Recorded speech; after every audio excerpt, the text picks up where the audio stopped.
What's going on, guys? Welcome back to the channel. Today we're going to be checking out how bad has the flooding been in the UK and will the rain ever stop? Recently we did a video talking about the flooding that had been happening, but it seems like it's literally still going on. It hasn't stopped? I don't think so. Oh my goodness. This video was just yesterday, if I'm not mistaken, and so I thought it'd be really interesting to see what's going on with your weather, because I know you guys have literally been having storm after storm after storm this year. It seems like first started with the big snowstorms, and then it got to that big flood that happened and had crazy wind. I was gonna say, yeah, high winds, ice. Hurricane force wind, ice. Yeah, like it seems like you guys have been having your fair share of some really crazy weather. And so I just thought it'd be interesting to kind of see what's going on. And as we can see here from this still right here, it looks like it is very flooded wherever this is. So anyways, guys, enough rambling. Let's go ahead and jump in here and check out how bad has the flooding been in the UK. In some parts of southwest England, it has rained every day this year. Every day? Falling on already saturated ground into already swollen rivers. Oh, wow. And it's making flooding almost inevitable. That's river flooding? Oh, my Wow. Okay, I don't know exactly where this is, but this looks really, really bad. Look, is that a house? Is that a house? Oh, my goodness. Yeah, it kind of looks like one. Wow. Well, that doesn't look good. All right, guys. She said in, I think, southeast. Did she say southeast? Southwest. Southwest. So southwest England, it has literally hasn't had a single day of non-rainy weather this entire year. She said some parts, not the whole Southwest. But that's crazy. Yeah. So if you've got certain parts that have not had a break from the rain the entire year, that means there's probably other parts that have only had a little bit of a break. Right. Meaning that, like, you know, I always think it's bad when we get, like, you know, a few days of rain. Like when it's like 3 or 4 days. I can't imagine what it would be like to have weeks and weeks of rain. We're starting to get close to the mid-February mark. So that's like, we're 6 weeks? 6 weeks? Wow. Yeah. Oh, man. It's finally stopped raining in Chertsey in Surrey, but the River Bourne has burst its banks. Once I see it come through the ground level, you know you're in trouble. Yeah. Their homes are thankfully safe, but locals say their gardens have been like swimming pools for weeks. Oh, I just realized how high that was. Torrential rain, sort of consistent torrential rain, and falling on what was already very saturated ground. It's just come over and hasn't gone down again. Man. But it's been getting progressively worse over the last few years again, which is frustrating. But while many properties have been spared so far, across the country, roads are hazardous. And the emergency services say drivers are taking unnecessary risks. Yeah, I want to drive through that. We attend are actually that's deep right there. To drive through floodwaters. We don't actually have a statutory duty to attend flooding incidents. We do so to put our communities first and really look after that community safety. Wait, whoa. Why? Yeah, why? I mean, I don't know the situation here. No. So I'm not trying not to judge too hard, but like, why? Why would you ever think that's a good idea? Like, I can say this, guys, I understand the temptation because you want to... Like, if you've got to be somewhere, like, right, you're late I get it, but or... if I saw this, I would not try it. 100%. Wouldn't even try. Unless if I had a large vehicle, you know. You're going to have to get a new vehicle. I can maybe see an HGV going through this. Maybe. But, like, that's a little car. I mean, as we can see, it's all the way up. If he goes further, it looks like it's going to, like, swallow it. Yeah. And that car's done for her. Man, that's crazy. All right. But the message still isn't getting through. And in Devon, yet another vehicle succumbed to the worsening conditions. We're seeing the likelihood of further rain simply topping up. That's almost 3 feet. Top up our rivers and keeping those groundwater levels high. And therefore the risk of flooding, and not necessarily to properties, but to businesses, to roads, railways and infrastructure, causing disruption that may well affect people even if their properties don't flood. Wow. So that had a sign literally showing how deep the water was. I mean, I think that's always there. Almost 3 feet. Because maybe this is an area that floods pretty easily on a regular basis. But so you're seeing this sign, I guess, but you're still going to drive through seeing this almost 3 feet high? I I grew up in a town where it flooded quite frequently. Not necessarily like 3 feet deep. Yeah. Maybe in a few little spots. But just growing up, I was also never, ever drive through water. No matter if you think it's shallow or... Like, I mean, if it's a tiny bit, you can still see the road, maybe, but... It literally, an inch of water can float a car off. Yeah. You know what I mean? Like, it's just not worth it. Yellow warning for heavy rain across the southwest remains in place tonight, and the downpours drenching the nation are showing no signs of stopping. Stacey Foster, okay. ITV News. Wow. Keep that brolly handy. It's still going to be quite unsettled as we head through the next few days. Let's take a look at these shots. This was from earlier today, Shipley in West Sussex. You can see groundwater levels just so high, and this caravan park is currently flooded. In fact, people can't even get to their place of the UK, particularly in the south, where they have seen double the amount of the expected winter rainfall. Let's take a look actually at some of the rainfall stats that are starting to come out, and I'm afraid these 3 places have all seen rain for 40 days. It has been raining since the 31st of December 2025, and there's more rain to come as we head through the next few days. Let's take a look at the current setup. You and poor as you people. can see here, we've got this massive area of high pressure which has been across eastern parts of Europe, a blocking high, and that's really been controlling our current weather pattern, and it will continue to feed areas of low pressure across and then up the UK, so more rain to come, but there is talk that this high pressure will start to move across the UK out towards the east, and that will cause a change in weather patterns where we could see some drier and perhaps more settled weather, but not until we get into... I bet you guys are going to be looking forward to that. At the pressure pattern set up then, and you can see with the rain on when we're going to get those fronts coming through, another front coming through tomorrow. No rainings across the south, but there are warnings in place for this evening, and we can take a look at those right now. So let's start off with what's in place right now, and you can see this rain warning for southern parts of Wales and also the southwest. No surprises here. That does expire at midnight tonight. Then heading into tomorrow, we pick up a rain warning across eastern parts of Scotland, and that does stay in place until Wednesday as well. The water comes up to well beyond this gravel, past these signs. People just don't realise how dangerous it is. Yeah, look at it. Even in that, I wouldn't drive through washed off this ford. And it's Ross in his tractor who gets the call to pull them out. If you haven't seen the ford when it's not in flood, you're probably not aware that it doesn't run through on a level.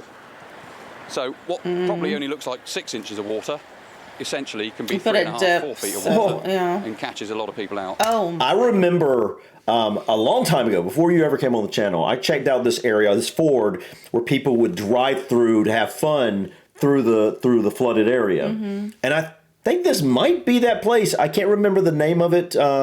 Maybe someone watching remembers that video from literally like 2 years ago or something.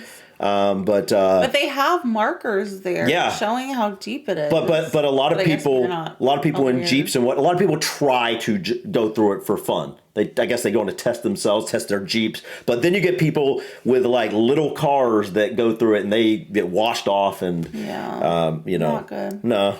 But oh man, can you imagine if it was like 6 feet? Ross says he mainly rescues people who are not from this area. People are diving through here at night because there's tailbacks to Fording Bridge and right back to the Ringwood roundabout and through Ringwood. People are trying to take an alternative route, coming through here, not knowing the roads. Google Maps that would be so scary. Yeah, it would be. Sending people right up there. People are taking the immediate right and going down the stream by accident also. So it's people not really knowing the roads. And that's what happened to Gail, who was the driver of the Mazda sports car that Ross pulled out of the water about a week ago. Her probably serious damage. Rerouted her because the main A338 was blocked. The sat-nav was saying to turn right.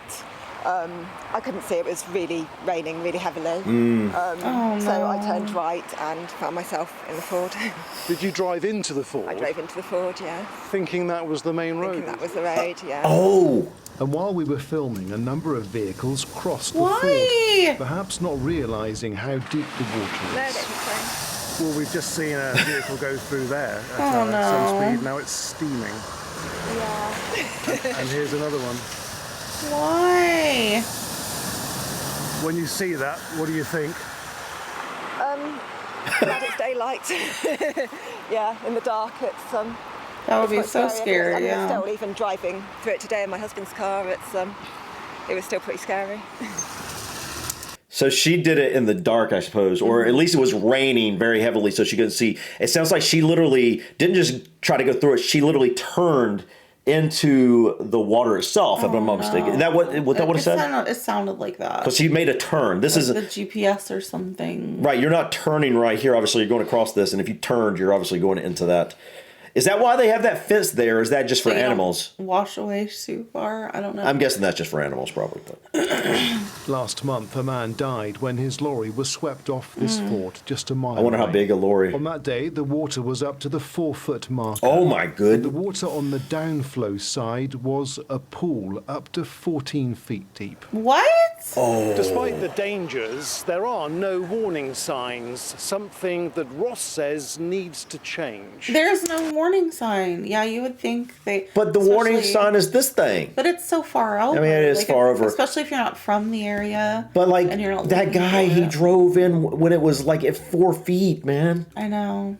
I mean. Again, if you're not from the area. Yeah, if you're not from the area, how deep it could and be. and honestly, if you happen to not see that sign, I think it'd be a good idea for an area like this to make the sign like a lot bigger, like to make it wider and easier to see. Put some like some sort of lights on it and or something. And a warning sign. And for sure. Yeah, this area needs a warning sign because I think this. I'm guessing they have a lot of problems. They have a guy that with a tractor that is used to pulling people out of this. You would think like when the flooding is occurring, you would have like a road, like a sign in the road saying road closed. Yeah. You know, looking at this, I don't think this is the ford that I saw. The ford I saw, the area looked different, in my mind at least. But I would like to look at some of those. Like, I think this is like something they have in different areas, like these fords that people like try to drive through to test themselves and stuff. Like for fun. Just for fun, yeah. They get their like... Kind of like Jeep, you know. Like you see them coming out and they're all steaming and smoking. Oh my gosh. And barely getting up the hill. I guess this is what you get when you don't have to pay for your health insurance. You've got all this extra money to... Yeah, we have to think twice about that sort of thing. But you do got to think about your car. Yeah. Oh my goodness. I mean, some deep water or anything along those lines, some signage would be great. And also, it's totally unnecessary to get washed off this ford because less than 100 yards away is a humpback bridge. Oh my goodness. Some signage, alternative route, deep water, anything along those lines. Really? Why? Why would they not do that? Well, in a statement, a Hampshire I thought this was like the only way through. Spokesman said that the signs here do comply with regulations and we carry out regular site inspections to ensure that the correct and appropriate signage is in place. Well, with me now is Pete Hart from Hampshire Fire and Rescue. Okay, especially if it's another route. Like, why are you leaving this? Yeah, you might be up to specs on your what's the minimum or whatever, but like obviously a lot of people, like that one lady comes through, has no idea. Yeah. So obviously there are improvements you can make with this, like saying, hey, just go around 100 yards down the road and get up. I gotta be honest, this surprises me for the UK. Really? Like, because in the UK you guys are so concerned with safety and keeping everything up to code and regulated that you would think something like this would be very monitored, but well, I mean, it's like, you know, every little community can't have it, you know, monitoring and stuff. You know, you have limited resources to put towards these different things. So I'm just talking a sign in the road saying road closed. I mean, yeah, it's true. You would think they would have a road closed sign, especially when there's literally a bridge right around the corner. Did you see a shirt? Hampshire and Isle of Wight. Oh. Isn't Isle of Wight up north? No, Isle of Wight's down south. I think. I don't know why I thought it was up north. I believe. Yeah, Isle of Wight. That's where that ferry goes. Or that big hovercraft. Yeah. Pete, what do you make of the difficulties that drivers are facing at these sort of locations at the moment? We're facing really difficult conditions at the moment. We've got high river levels, high water levels and groundwater levels. You can see the fords are clearly flowing at the moment. You know, it is difficult conditions and dangerous conditions in some places. What we're asking is drivers to kind of take extra care, really read the road conditions. And if there is a road closure or a diversion in place, please listen to those and add an extra 5 or 10 minutes to your journey if necessary. You know, don't take any unnecessary risks and try and take an alternative route before you go through standing water. And if a driver does get washed away in a ford like this, what's your advice? The first port of call is to call 999 straight away. Speak to our very experienced control room operators and they'll send an appropriate response accordingly.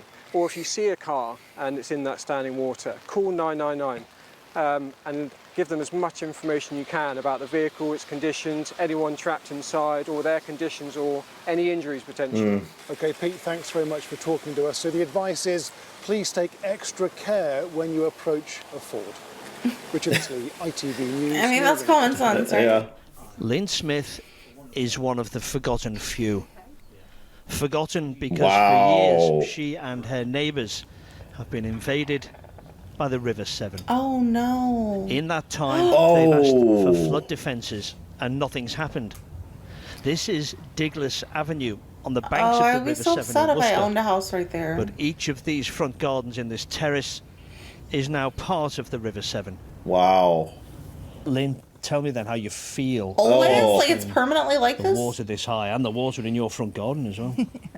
It's not great. It's not great. And the trouble is now it's happening more often. I mean, this has been up, the water's been up at least 4 or 5 times over this winter. Really? So, and is that more than in previous winters? Oh God, yeah. He used to come up, go down, come up, go down. But now he's coming up higher and staying. Yeah, that'd be scary. Look how close it is to her doorstep. She's lived here for 29 years and she knew flooding was a risk. But back then it happened once every 7 years and she could take precautions. Her kitchen units are off the ground, for instance, but flooding is now frequent. It used to be a 1 in 7 year flood here, which was doable. You know, you'd have 7 years of no flooding and 1 year of flooding, which it was okay. But since 2020, 2019, 2020, 21, 22 and 24, we've had water in the house. That's crazy. In fact, since 2010, almost every year, and multiple times in some years, there's been flooding. As Lynn said, this is the 4th time this winter. So she and her neighbours set up the Diglas Flood Relief Action Group. It was set up in 2020 because we'd had enough of the flooding. It was time something was done. They've had talks with the Environment Agency for a flood defence wall, but no decision yet, and no sign of a decision. That's practically in her yard almost. If something's going to happen, it's yes, it would be nice to think it would be quick. Yeah, because it's a lovely, this is a lovely spot.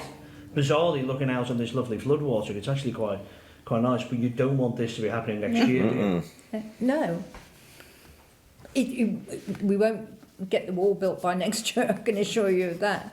But it would be nice that they approve it. That could cost £4 million, but Lynn and her neighbours say that'll be cheaper in the long run than piecemeal flood mitigation now, grants from government, which some people have already received, and the cost of repairs. Thankfully tonight, the level of the River Severn is dropping. Oh, that's good. Until the next time it floods. Mark Goff, ITV News, Worcester. That would be so stressful. Wow. It did look like a really beautiful spot, though. That looked like a really beautiful spot. Yeah, absolutely. But that's really sad. Why you would want to put up with that to stay there, but it's your home. Yeah. You know, you're used to living somewhere for 29 years. You're not going to give up now. You know, she just wants that barrier built. And I understand that. 29 million? Was that what it was, or was that no? I can't remember how much money it was, but it was a bunch of money. Yeah, I think they said 4 million. 4 million. But that's a local area, local community probably would be paying for that instead of the nation. Therefore, like coming up with $4 million extra for something that's basically protect just a few houses would be very hard to do. I'm guessing they'd probably have to. I don't know. Would you have to vote on that or something as a community? How would you get that done? How that would get funded? But it's interesting because if I was going to move somewhere and I heard that it only floods once every 7 years, I'm not doing it. Yeah. If I hear that this is likely to flood anytime in the next 30 years, I'm like, nope, I'm not going to mess with it, because that is horrible to have to deal with ever having waters come into your home. Standing water in your house, yeah. And then I think it could be a little bit different, especially in terms of UK houses, because most of them, or a lot of them, stone, brick, non-wood. Yeah. But here in the U.S., much of the house water is a recipe for disaster. It is a big recipe for disaster, and so I think it depends on like what your house is really made of, how much wood is in there. But I like the idea she had of, at least if you're not flooding, have your cabinets and stuff off the floor. That definitely saves you some headache there. But yeah, this was interesting, guys. I'm sorry for everyone having to go through this type of thing right now, and just even if you're not having to deal with flooding in your backyard, the fact of constant raining for literally like a month and a half has got to be like, it's horrible. Kind of depressing. Ugh, yeah. Like I know so many of you are probably ready for some sunshine and for spring, to not have rain for quite a while. But I knew you guys were having a bunch of storms, but I knew there was flooding, but I had no idea it was this level of rain and this level of flooding on a large area.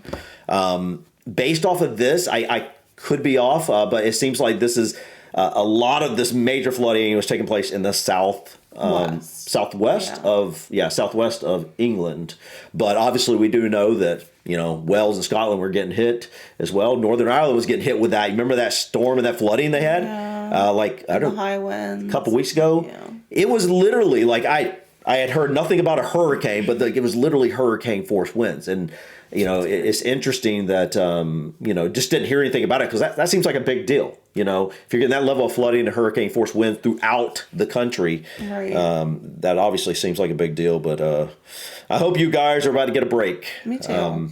As for us, we've been freezing like beyond. It's been so cold. Yeah, beyond freezing. Yeah, for like, I don't know, like month and a half. Like pretty much the same time this has been going on with the flooding, we've been like frigid cold. Luckily, yesterday it got up to 44 and I was like, this feels like spring. I know, it was like a heat wave. And today is like over 60 degrees Fahrenheit and it literally feels like spring. And I'm like, everything you could just hear, because the snow's been around for weeks now. Yeah. And you could just hear everything like gushing, the water. Yeah, you hear it melting. Yeah, it's so nice. I'm so ready to not see any more snow. I that was enough for me. I am done with it. Don't come back until next year. I'm hoping. I know the groundhog said we were going to have 6 more weeks of winter, if you believe that stuff. But I don't. But I don't either. But so many people believe that's true. He's always wrong, and I think he might actually be wrong. I think we might be, because the 10-day looks pretty nice. It usually fakes us out. Like it'll get warm and then it'll go back to cold. So. Yeah, it's true. So we'll probably be like, yes, spring, and then before we know it, we'll get a blizzard or something at the end of the month. But anyways, guys, I hope if you're dealing with the flooding, I hope it comes to an end soon. I hope you guys can get some nice blue skies and a beautiful sunshine and get a break from the rain. Because I know so many of you are probably really tired of the rain at this point. Sure.